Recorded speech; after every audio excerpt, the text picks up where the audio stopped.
Hey Prof, I'm back. So in this video, I'll talk about our creative practice journey. My main contribution was in number one, shaping the idea, number two, building the first iteration of the website on Wix, and number three, the drawings. And through these processes, I think I learned quite a lot.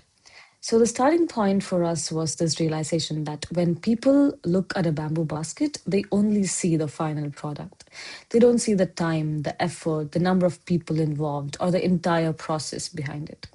So to them, it's just a product that feels overpriced. And that disconnect really stood out to me because it made me realize that the issue isn't necessarily pricing, but it's perception. Like if you don't see the process, you don't value the product. And that's where the idea for the website came from. How do we make this invisible process more visible? Instead of just explaining it, we wanted people to actually experience it. So initially, I worked on building the first iteration of the website using Wix, since that's what we were familiar with. But honestly, it was quite frustrating. Very limited customization, very clunky, and it didn't really allow us to create the kind of immersive storytelling experience that we wanted. And I think that was one of the first moments where we realized that just because something is convenient to us or familiar to us doesn't mean it is the right tool. So I decided to reach out to the founder of this other website called Coffee Receipt Stories, which is one of our inspirations. And surprisingly, she replied and suggested to use ReadyMac instead, which is another website builder tool. Quite a niche one that's not usually heard of in the industry. And that small step of reaching out actually changed the direction of the project. After that, we pivoted to ReadyMac, and Anja took the lead on building the second version of the website over there.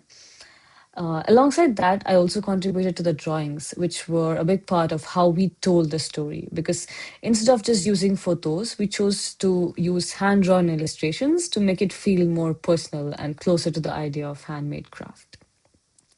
But beyond the technical and creative parts, I think my biggest takeaway from this project was how much perception shapes value.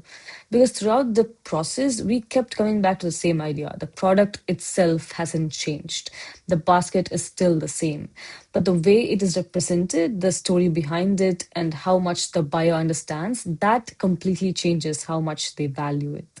And that was quite eye opening for me because it made me realize that sometimes the problem isn't with the product or the people creating it, but with the gap in understanding.